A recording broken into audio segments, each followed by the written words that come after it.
Hello friends, मेरे सभी friends को, मेरे सभी बुज़ुर्गों को, मेरे सभी स्टूडेंट्स को हर्षु शर्मा की प्यार भरी नमस्कार। न्यू मॉर्निंग बुक जो कि हम अपनी पिछली वीडियोस में हमने स्टार्ट किया है दोबारा से, उसके टॉपिक्स हम डिस्कस कर रहे हैं। तो आज के इस टॉपिक में मैंने जो हमारा नेक्स्ट चैप्टर स्टार्ट हुआ है up bringing of your child, उसका भी छोटा सा टॉपिक मैंने लिया है जो कि आज हम इसमें डिस्कस करेंगे। जैसा कि सभी पेरेंट्स आजकल खूब अपने शेड्यूल में बिजी हैं, सभी वर्किंग हैं, तो ज़्यादा करके तो आजकल ये हो रहा है कि जो बच्चा बचपन में घर में जैसे बेबी हुआ, उसके बाद थोड़ा 4-5-6 महीने का होता है, मदर्स को फिर आगे जॉब पे उतरना होता है, तो बच्चे के लिए फिर आगे हम कोई हेल्पर ढूंढते हैं और हेल्पर के सहारे हम बच्चे को छोड़कर डेली निकल जाते हैं अपने काम के लिए। मजबूरी है, वो भी हमें करना पड़ रहा है। और जैसे जैसे बच्चा बड़ा होता है उसकी जो केयर है वो हेल्पर कर रही है। सारा दिन आपकी एब्सेंस में क्या कर रही है, कैसे कर रही है, आपको नहीं पता है वो, तो बच्चा उसकी निगरानी में पल रहा है। कल जब बच्चा बड़ा होगा तो आप अगर कहो कि बच्चा आपके कांटेक्ट में रहे, बच्चा आपके एकदम नज़दीक आ जाए, बच्चा आपके साथ हर सब कुछ डिस्कस करे, अपनी हर प्रॉब्लम डिस्कस करे, ऐसा होगा कभी भी नहीं होगा।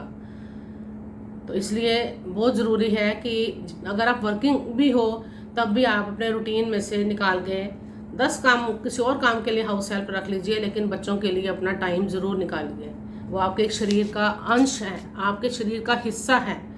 9 महीने आपने पेट में रखा है, उससे बढ़ के कीमती कोई चीज़ नहीं हो सकती। तो हमारी सोसाइटी में भी अब देखो, सबसे पहले पता होना चाहिए कि कई पेरेंट्स कहते हैं नहीं हम बच्चों की बहुत केयर करते हैं, कई कहते हो हम टाइम ही नहीं दे पाते। तो हमारी सोसाइटी में भी जो पेरेंट्स अलग अलग तरह के होते हैं।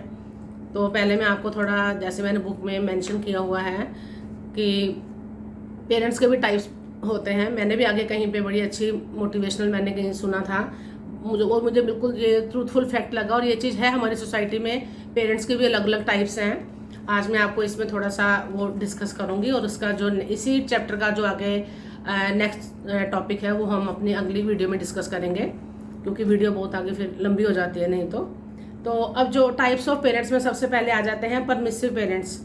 परमिसिव पेरेंट्स उन पेरेंट्स में से हैं जो काम कर रहे हैं, कोई कमी नहीं है पैसे की, जो बच्चे को चाहिए उसको अवेलेबल करवा दो। बर्थडे है, गिफ्ट आ जाएगा, पिकनिक पर जाना है तो 10 तरह की चीज़ें आ जाएंगी। मतलब वो पैसा उड़ाते हैं बच्चे के ऊपर कि बच्चे को जो उनको लगता है कि हमने पैसा दे दिया, बच्चे की ज़रूरत पूरी कर दी तो बस सब कुछ पूरा हो गया। तो ये हैं, इस तरह के पेरेंट्स हैं परमिसिव पेरेंट्स जो हैं।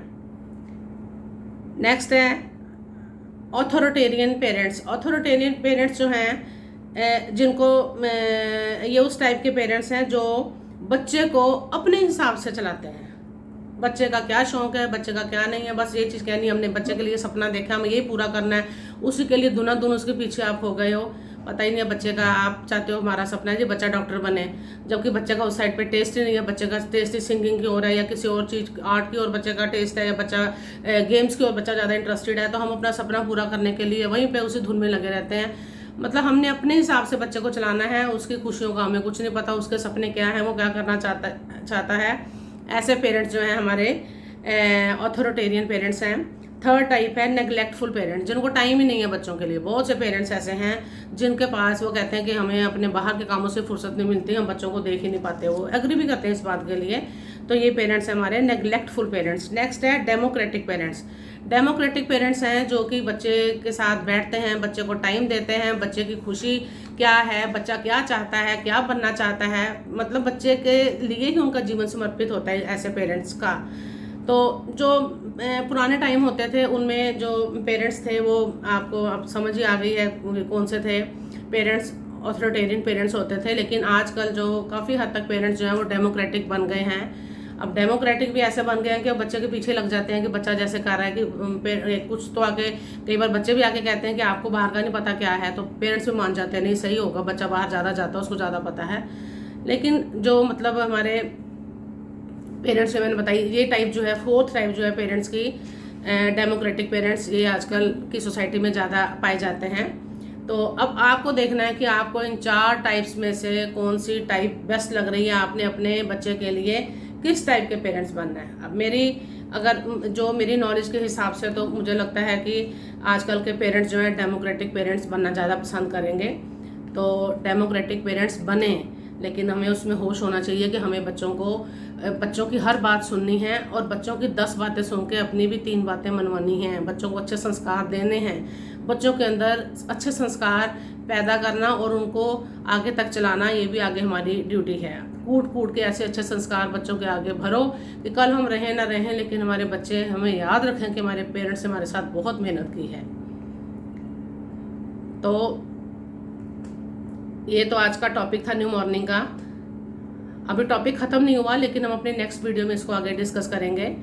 तो माय डियर फ्रेंड्स, जितने भी फ्रेंड्स मेरे आसपास के माहौल के मुझे नोन है नहीं नोन है, लेकिन आज के टाइम में जब भी कभी मन उदास हो, जब भी कभी विषम परिस्थितियां हों जो हमारे अनुकूल नहीं हैं, बहुत रोने को मन करे, तो मैं आपसे हाथ जोड़ के रिक्वेस्ट करती हूँ, किसी के आगे कभी मत रोना। जब भी रोना है अपने उस परमात्मा के आगे अकेले में, अपने जहाँ पर आपने घर में छोटा सा मंदिर बनाया है, नहीं कुछ भी नहीं है, तो अपने अंदर अकेले में बैठ के उस परमात्मा के साथ बात करते हुए रोना, खूब रोना। उसके आगे अपने दिल का हर तरह की अपना जो कहते हैं ना भड़ास अपने पूरे अंदर के निकालना, खूब रोना। उस परमात्मा के आगे अपनी हर बात कहो। दुनिया के आगे अपना रोना नहीं रोना, बिल्कुल नहीं रोना। पंजाबी में कहते हैं की मंगना है गैर तो जेड़ा देवे ते पछतावे, मंग ले अपने साहिब तो जेड़ा देंदियां देर ना लावे, गैर तो मंगी ना साहिब तो संगी ना। इसलिए उस परम पिता परमात्मा के आगे, अपने घर के मंदिर के आगे बैठ के जो भी मूर्ति है उसको मन में ध्यान में रखकर, नहीं कुछ आता तो आइज क्लोज करके दूर आसमान में देखो कहाँ से रोशनी आ रही है, उस परमात्मा के साथ आप अपने दिल का दुख कहो। अब जब आपने दिल का दुख कहा तो वो वहाँ तक हमारे आंसू जाते हैं। कोई नहीं सुनेगा आपके आंसू, कोई नहीं देखेगा, लेकिन वहाँ तक परमात्मा भी आपसे फिर प्यार करना शुरू कर देता है। उसका भी दिल आपके बिना नहीं लगता, दिमाग में यहाँ पे क्लिक होती है। अगर आप कभी भूल भी जाओ अपने दुनियावी कामों में, वो क्लिक करता है कि तूने मुझे याद नहीं किया बड़ी देर होगी, तूने मुझे याद नहीं किया बड़ी देर होगी। ये ऑटोमेटिक एक फैक्ट बता रही हूँ, मेरे साथ होता है ये। आप भी करके देखो, 21 दिन की प्रैक्टिस करो, हर 2-3 मिनट के बाद परमात्मा को याद करो। मैं अपनी अगली वीडियो में बताऊंगी कि परमात्मा को हमेशा अपने साथ कैसे रखते हैं, मैं वो भी आपको बताऊंगी। और फिर परमात्मा का भी दिल नहीं लगता आपके बिना, वो भी आपको क्लिक करते हैं, वो भी छेड़ते हैं आपको कि भूल गया, फिर भूल गया मुझे, तो हमें खुद याद कराते हैं। लेकिन पहले हमें उसके लिए प्रैक्टिस करनी है, उस तक पहुंचने की कोशिश करनी है। तो आज का जो सॉन्ग है बहुत ही डीप मीनिंग्स के साथ है। बहुत ध्यान से, प्यार से, जब कभी मन उदास हो, इसी सॉन्ग को आप 2 बार, 4 बार, 5 बार आप सुन के देखो। मेरे कहने पे एक बार, मेरे छोटे भाई बहनों, मेरी फ्रेंड्स, मैं सबको एक सलाह दे रही हूँ, इसको सुन के देखो आइज क्लोज करके। एक आपको मोटिवेशन मिलेगी, जीने की राह मिलेगी। आपको लगेगा कि आपको शायद साक्षात परमेश्वर ये बात आके कह रहा है कि क्यों आके रो रहा है गोविंद की गली में, हर दर्द की दवा है गोविंद की गली में। अब गोविंद की गली क्या है? गोविंद की गली है हमारा जो परमात्मा की ओर जाता हुआ, हमारे यूनिवर्स की ओर जाता हुआ, हमारे सुप्रीम पावर की ओर जाता हुआ जो रास्ता है वो है सत्य का मार्ग, सच का मार्ग, ईमानदारी का मार्ग, अपनी वाणी को कंट्रोल पे रखने का मार्ग, दूसरों को रिस्पेक्ट देने का मार्ग। अगर हमने पकड़ा है तो ये सारी जो रोड्स हैं सारी कहाँ जाती हैं? उस परमात्मा की शरण में हमें लेके जाती हैं। तो परमात्मा, ये गोविंद की गली कौन सी गली है, कौन सा रास्ता है? ये परमात्मा की ओर जाता हुआ रास्ता है। हर दर्द की वहाँ पर दवा है। आपकी हर वहाँ पे रात, उस रास्ते पे अगर आप चलना शुरू कर दोगे, आपकी हर रात रंगनुमा होगी, आपकी हर सुबह जो है खुशनुमा होगी, आपका हर दर्द जो है वो ख़त्म हो जाएगा। लेकिन एक बार आपको उस गोविंद की गली में आना पड़ेगा। तो आइए कनेक्शन उधर देते हुए इस सॉन्ग को मन की आंखों से मेरे साथ एंजॉय कीजिए।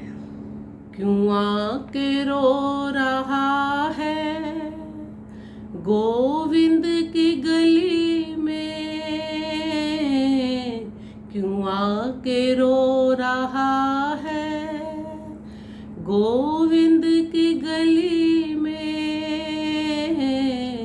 हर दर्द की दवा है गोविंद की गली में, हर दर्द की दवा है गोविंद की गली में क्यों आके रो रहा है।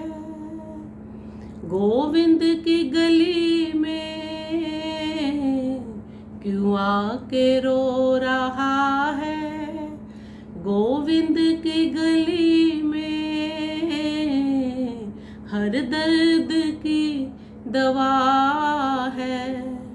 गोविंद की गली में हर दर्द की दवा है। गोविंद की गली में तू खुल के उनसे कह दे जो दिल में चल रहा है। तू खुल के उनसे कह दे जो दिल में चल रहा है। वो जिंदगी के ताने बाने जो बुन रहा है। वो जिंदगी के ताने बाने जो बुन रहा है। हर सुबह खुशनुमा है। गोविंद की गली में हर सुबह खुशनुमा है। गोविंद की गली में क्यों आके रो रहा है। गोविंद की गली में हर दर्द की दवा है। गोविंद की गली में हर दर्द की दवा है। गोविंद की गली में कोई रोके उनसे कह दे कोई ऊंचे बोल बोले। कोई रोके उनसे कह दे कोई ऊंचे बोल बोले। सुनता है वो उसी की बोली जो उसकी बोले। सुनता है वो उसी की बोली जो उसकी बोले। हवाएं अदब से बहती हैं गोविंद की गली में। हवाएं अदब से बहती हैं गोविंद की गली में। क्यों आके रो रहा है। गोविंद की गली में हर दर्द की दवा है। गोविंद की गली में हर दर्द की दवा है। गोविंद की गली में तुझे इंतजार क्यों है इस रात की सुबह का। तुझे इंतजार क्यों है इस रात की सुबह का। मंजिल पे कर निगाहें दिन रात क्या डगर क्या। मंजिल पे कर निगाहें दिन रात क्या डगर क्या। हर रात रंग नुमा है गोविंद की गली में। हर रात रंग नुमा है गोविंद की गली में। क्यों आके रो रहा है गोविंद की गली में। क्यों आके रो रहा है गोविंद की गली में। हर दर्द की दवा है गोविंद की गली में। हर दर्द की दवा है, गोविंद की गली में हर दर्द की दवा है, गोविंद की गली में। Thank you very much, God bless you.